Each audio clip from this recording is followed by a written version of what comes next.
Hi, everyone. Welcome to In Limbo Conversations.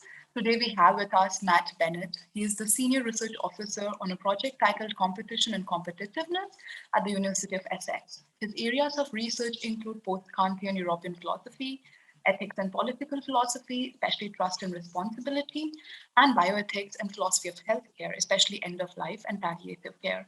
Thank you for joining me today, Matt. Thank you. In a very recent piece in the Kennedy Institute of Ethics Journal titled Should I Do As I'm Told? Trust Experts and COVID 19, you highlighted that when public policy uh, claims to follow the science are made, citizens are asked not simply to believe what the experts say, but also to follow the expert recommendations. You suggested that this requires a more demanding form of trust, which is called recommendation trust. So I thought we could start by talking about the motivation for a trust-based relation with the public than a fear-based relation. So, in the current situation, could you share during the pandemic what it means to attempt to enforce a policy based on fear, and what could be the downsides to this approach? Good, thanks. So I think it's worth starting by thinking about what kind of relation between public and government we want more generally, as well as within the context of the pandemic. And so really the contrast I'm interested in here is between something of a liberal approach to thinking about government, which would be citizens voluntarily comply with mandates or policy that are introduced by a government. This is a completely idealized form of what such a government is going to be like, and it's worth returning to what a non-idealized form would look like. But for the purposes of the contrast, on the one hand, we have voluntary compliance, and on the other hand, we have a sort of wholesale comprehensive policing of a population to make sure that when a policy is introduced, whether a citizen wants to adhere to it or not, they are going to. And this can, of course, take various forms. It could be straightforward military patrolling in the streets. It could be heightened police presence. It could be less direct forms of state coercion. So this could be threats of fines for breaking social distancing measures and things like that. So this is the contrast I have in mind between coercive measures from the state and voluntary compliance. And so the reason I think that a lot of the time we talk about trust in government as a very important cornerstone of a democratic society is that, again, although it's an idealized form of this, what we're usually hoping we'll get of these two different models is the voluntary compliance model, as opposed to the comprehensive direct state coercive model. And one of the ways in which we can do that, and probably a necessary feature of that form of government, is going to be public trust in government. And that's going to underpin their voluntary compliance with what the government wants them to do. And so where fear comes in is a little bit more complicated, but I would think that fear falls on this direct coercive side of the contrast, of course. Coercion from the state needn't always involve threats that make people fearful of what would happen if they don't adhere. The emotional side of this is not always necessary, but I think the important point is whether or not we're asking people to voluntarily go along with pandemic policy or not. Okay. So there is the fear-based approach, and then we have the trust-based approach. So in the case of trust-based approach, we have talked about the three kinds of trust, which is practical trust, epistemic trust, and recommendation trust. I thought we could focus on epistemic and recommendation trust to introduce the idea of a recommendation trust. If we take, for instance, the claim that coronavirus is transmitted by droplets. So this is a claim which is backed by evidence. And based on this empirical claim, certain recommendations have been made by the experts, like social distancing, that we should maintain 6 feet or 2 meters of distance from each other. Now, this is, of course, an oversimplification of all the factors which go into making a recommendation. So I'm, of course, for the sake of convenience, if we go with the idea that there is an empirical claim and a policy recommendation made by experts on this basis, could you sort of tell us, in this case, what would it mean for an audience to epistemic trust the experts, and what would it mean for the audience to recommendation trust the experts? Okay, so what I understand by epistemic trust is an attitude that a person extends to another person when they believe what that person tells them simply because that's what they've said is true. And so this can happen in various different contexts. We can do this with friends or family or other personal relationships. And of course, we can do this and do it all the time with regards to experts of various different kinds, including scientific experts and including, of course, the kinds of experts that have become particularly important this year in the context of the pandemic. So epistemic trust is when I epistemic trust a scientist. If they tell me that coronavirus is spread in a certain way, I epistemic trust them when I believe that on the basis of the fact that they're an expert. This is what they've told me. Recommendation trust is my term for a response to a similar response to another person telling me that there is something I should do, rather than something that is true, and on that basis I should believe. But of course, this is also an important kind of trusting relationship that the public are asked to adopt towards scientific experts and towards politicians. But when it comes to trusting experts, it becomes particularly important recommendation trust when scientists are involved in policy. Because once they're involved in policy, they aren't simply providing us with inert facts, as it were, but they're also very often involved in either deliberative processes that result in policy, and that policy can either be in the form of a recommendation or a government mandate.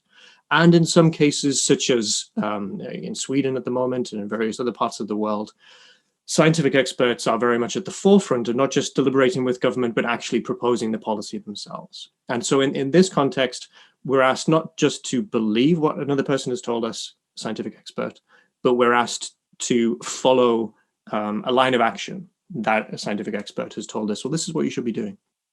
Okay, so what do you feel is added in the case of recommendation trust, in the sense that when I have to believe someone and when I have to follow what they ask me to do, what do you think is added in the case of action, which is not necessarily required or is present in case of mere belief? So one of the things I'm interested in with this contrast of these two different kinds of trust is what makes trust reasonable or rational. So what conditions have to be in place in order for us to think that a person is given enough reason to trust another. And I think the conditions that need to be in place are different in epistemic and recommendation trust. I think more needs to be provided. The conditions are more demanding for recommendation trust. And so maybe it's worth thinking about what those conditions are. Of course, there are debates among epistemologists and philosophers about exactly what conditions need to be in place in order for it to be reasonable to epistemic trust another person. But roughly speaking, there's a consensus around at least two conditions. One is going to be that the person is competent with regards to the thing they're telling me about. And so with regards to the current situation, we might think the relevant competency is going to be epidemiology. We need state epidemiologists to be sufficiently competent in their field for us to think we can believe what they tell us. But we're also going to need, for me to trust the state epidemiologist, I'm also going to have to judge whether or not I take this person to be honest or sincere with regards to what they're saying. So I need to both be confident that they know what they're talking about, but also that what they tell me is not going to be in some way insincere, that what they believe about the spread of the virus and what we should do about this is both something that they know about well and that they're going to tell me sincerely. Now, in the case of then recommendation trust, I take these conditions not to be sufficient for me to think I should also do what the state epidemiologist tells me I should do. I think that it's a somewhat stylized example, but the example I use in the paper, I think, helps to make the argument somewhat clear as to why it's not enough.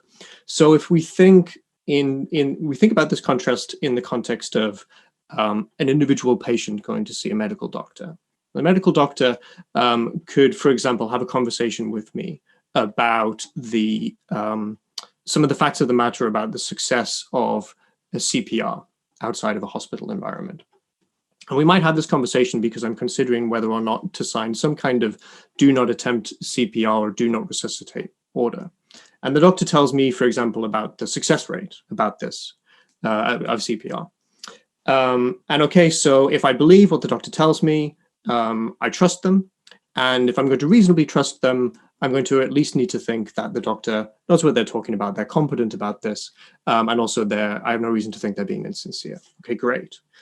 If I then, as part of this conversation, the doctor then says to me, on the basis of these facts, you should sign the do not resuscitate order. Now, first of all, there's a massive ethics breach here, and I can't imagine most doctors would ever do this. But if you set that to one side and then think about whether, given the context, it's reasonable for this same patient to not just epistemic trust, but also recommendation trust, also think, well, I should do what the doctor tells me to do. Even if the patient thinks the doctor is competent and sincere, they still haven't been given enough reason to think that they should sign the order. And the reason for that, I take it, is that the patient could be reasonably skeptical that the doctor properly understands what is in the interest of the patient and what the patient values, what the patient really wants out of all this, what ends that they're pursuing.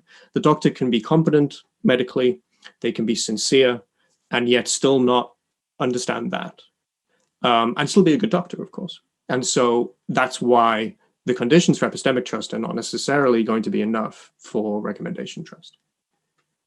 Okay, so in a certain sense, I have to not only believe in the fact that P, but also that when the recommendation to act a certain way is made, it is in my best interest. So since a non-expert does not have the prerequisite knowledge to evaluate the evidence, they have to in some way build a trust with the expert and believe that this person will have my interests in mind. So for this, I want to ask here, there was an option of deliberative polling that you had looked at, and which at a level helps people to see that there is a representative involved in the policy-making process who is in touch with the reality of my situation. So you pointed out that this isn't really viable in emergency situations like the current pandemic situation. And I thought, could you tell me why do you feel like, it's maybe a naive question, but why do you feel that it might not be possible in the current situation? Okay, perhaps it helps to explain a little bit more also what deliberative polling sometimes looks like. So I take it there are a few different ways of doing deliberative polling, but the format that I have in mind it's something proposed by James Fishkin. And the idea is to take a appropriately representative sample of the public and have them discuss a policy issue with the goal of being able to converge on a policy proposal that they all agree with, to give them enough time and space to be able to deliberate through this with one another from their various political perspectives, but to also to make sure that this is informed by whatever science is relevant. And so part of the process would be to have relevant experts present enough detail about relevant scientific findings in an accessible way to the novices that are part of the deliberative polling process. And also to talk through some of the doubts or the reasons to think that the science may not be entirely accurate, and give arguments for thinking that whatever doubts the members of the polling process might have, they should be allayed. So basically addressing potential counter-arguments to what the facts really are. And then it's been shown by various studies that this kind of thing can help to mitigate problems with, for example, cultural cognition. Cultural cognition being a phenomenon by which a person who is presented with evidence or facts that do not, should we say, are not necessarily compatible with their political perspective, are less inclined to accept those facts. And it has been shown through various studies that deliberative polling processes can break down cultural cognition. So people become more receptive to what the evidence actually shows them, and then can incorporate that into their deliberation about what the policy should be. So that's deliberative polling, the kind of thing I have in mind here. Now, this might be one way of thinking, as you say, if we were to produce policy in this way, and also if we can communicate to other members of the public who have not been involved in the deliberative polling, that this is what has happened and that the sample is sufficiently representative and what have you, then it could be a way of being able to show to the public that we have taken measures to make sure that the public interest has been incorporated into the policy process, that we are actually paying attention to members of the public, and they're involved in this in a big way. Now, the reason why I think in the context of the pandemic, and certainly this seemed to be the case at the beginning of the pandemic, when time was very short and quick responses were needed. So one of the reasons I think this is not so appropriate here, is simply time pressure. Another reason to think that perhaps this is not going to work for something like pandemic responses that need to be taken at least at a national level is that the scale and the size of the population that is covered by the relevant policy doesn't obviously match well with the deliberative polling process. So I take it that one of the virtues of the deliberative polling process is that it can work well for very local matters, where there is much more proximity between, or you have a much better chance of being able to say to the members of the public who are affected by the policy, you're properly represented within the deliberative polling sample. But you have that for, a whole nation, depending on the size of the nation. I think it's going to be a hard sell to then say to other members of the public, well, we've taken your interest into account because someone who's kind of like you was in a room with some scientists and that's what they came up with. Okay. So in the paper, you also looked at the way in which science-led policy is communicated to the public. So this could be one of the ways to develop recommendation trust. You had said that there was expressive overdetermination and identity vouching. So could you please tell us what expressive overdetermination and identity vouching is? Sure. Expressive overdetermination, this is a phrase I've taken from Elizabeth Anderson, although she takes it from elsewhere. The idea is to, rather than arrive at policy with the aspiration for some kind of neutrality that can be accepted, so a neutral public policy that is not something that we would only accept if we had a certain cultural background or we were committed to certain values or what have you, but instead is something that anyone can accept so long as they abstract themselves from their cultural background and accept a sort of level of neutral public reason. Instead of doing that, the idea is to imbue policy with multiple meanings, multiple signification, and multiple values, with the hope that if we do this, then people who would otherwise be conflicted about what we should do with a certain policy matter can all get behind the same policy without being asked to abstract themselves from their political perspective. And so the example that is used in some of the literature on expressive overdetermination, one of the examples comes from French abortion law reform. And the idea is that after decades of what seemed to be intractable dispute about this, largely between, as you would expect, liberal progressive approaches to the reform and religious conservatism, the solution came in coming up with a policy that could be accepted by all parties involved as something that was sufficiently in accordance with their values. The particular policy that is said by some to have achieved this was to make it the case that abortion would be available to persons provided that they had an irreversible or unreviewable certificate of personal emergency was the term. And for religious conservatives, the idea was that they could get behind this because certification would be needed, it would be regulated in that way. But liberal progressives could get behind it because that certificate was unreviewable. Once the right is granted, it can't be taken back. I have to say, I don't know a great deal about the policy process in this particular example, but this is just a way to illustrate how expressive overdetermination is thought to work. And then on the other hand, we have identity vouching. So identity vouching is a pretty straightforward thing, I think. So it's really to just make sure that in the communication of policy to the public, we recruit members of different socially salient groups in order to make sure that people in the relevant socially salient group or who share the demographic with the spokespeople for the policy are more inclined to think, well, if this person is from a similar background to me, and we'd have to be careful about which kind of background we're talking about. But if, for example, a person from a religious conservative perspective were to see that another high-profile religious conservative was behind a policy, then the idea is that they're more likely to think that this policy is in accordance with the things that I value. And so that indeed is an example that is used by Elizabeth Anderson again. Her example is Obama recruiting religious conservatives in favor of his climate change policy in order to court the favor of members of the public who would traditionally be wholly against progressive climate change policy. In the context then of the pandemic, if we were to think about examples of this now, I have to say I think it's at the moment easier to find perhaps identity vouching than expressive overdetermination. But let me give a kind of an attempt at an example of each. So expressive overdetermination, again, using a policy that is sufficiently polyvalent so that people from different political perspectives feel they can get behind it. I know of a case of it's not so much of a policy as it is a public awareness campaign in Mexico City that involves posters that are put up in various places, the side of bus stops and things like that. And these posters all have a picture of a person wearing a mask. And the message on these posters, each of the posters say, wear it for something.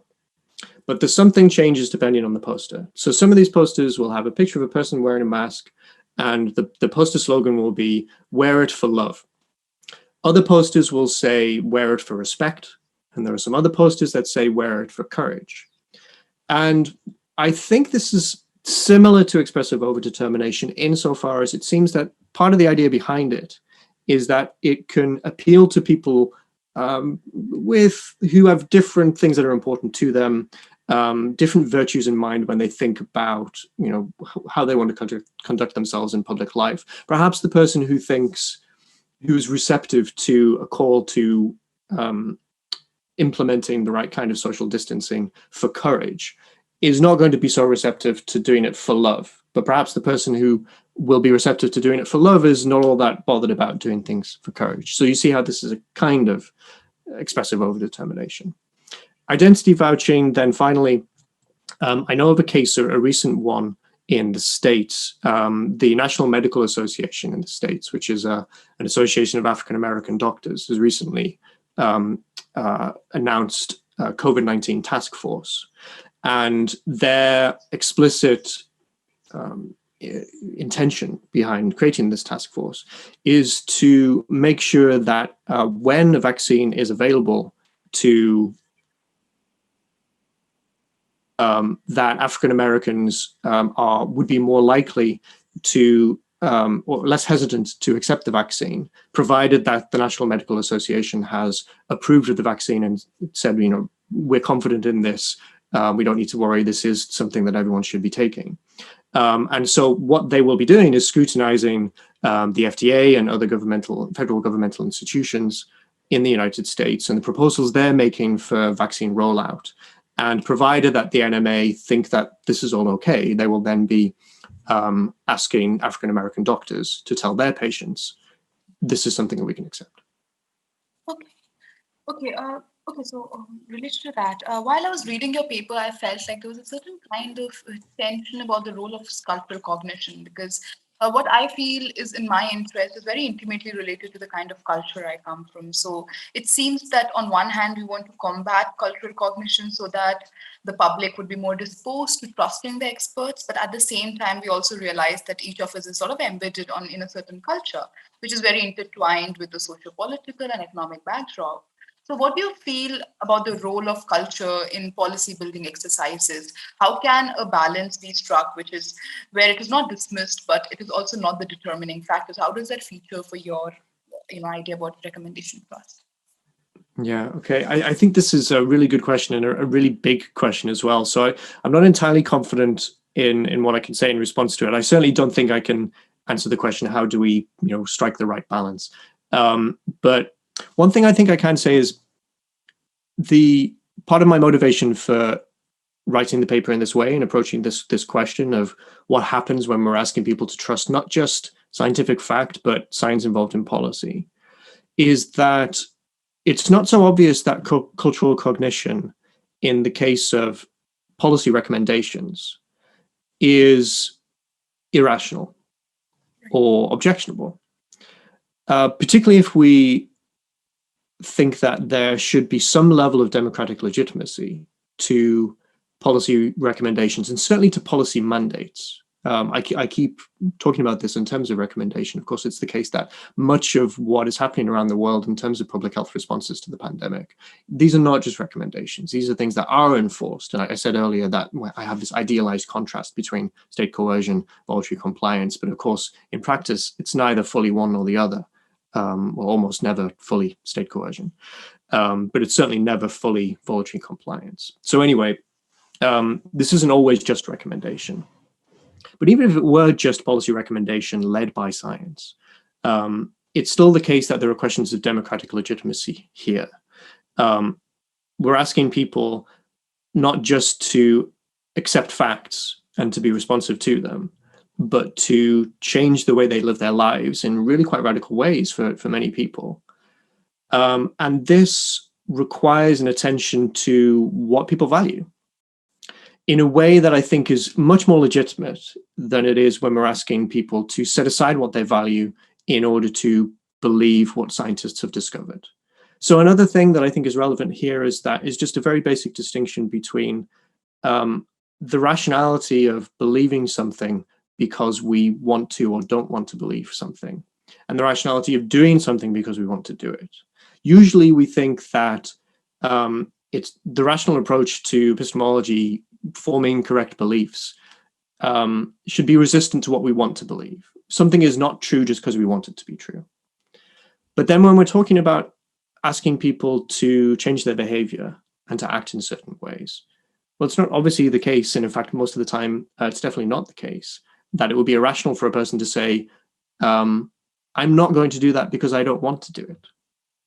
And it's that very kind of fundamental but somewhat basic distinction that I think is relevant here to discussions of trust in scientists when they're involved in policy. Okay. Okay. So to wrap up, I sort of wanted to ask about during the pandemic, there has been continuous change in information we have at hand about the coronavirus. So how long they stay on surfaces, antibodies and immunity, vaccines. And people tend to have this idea that science is this something that should not change. And what do you think is the effect of this continuously evolving stream of information on recommendation trust? I think it's probably going to be very similar to the effect on epistemic trust. So the significant effects of the science changing, as it were. I mean, for one thing, look, it's just very confusing, isn't it? So it's even for someone like myself who is somewhat obsessed with following the latest news about recommendations and some public reporting on science about the spread of the virus and what have you. I still find it very confusing and very difficult to know and make decisions about what I should do, and to feel that I have any kind of certainty whatsoever about all kinds of questions related to the pandemic and the virus. So it's confusing both with regards to the beliefs that I form about what's happening right now, and also with regards to what I should be doing about the pandemic and about the virus. And that goes back to some of the conditions that I think need to be in place for reasonable or well-placed epistemic trust, and those that need to be in place for recommendation trust. Now, the thing is that because the way I put it is that we need more for recommendation trust than for epistemic trust, that of course still means that whatever conditions need to be in place for epistemic trust, most of the time, if not all the time, need to be there for recommendation trust too. So in order for me to follow scientific recommendations, I'm going to want to know that the relevant science is competent on the matters of fact, as well as understanding my interests and what have you. But I still need to know that the competence is there about the matters of fact.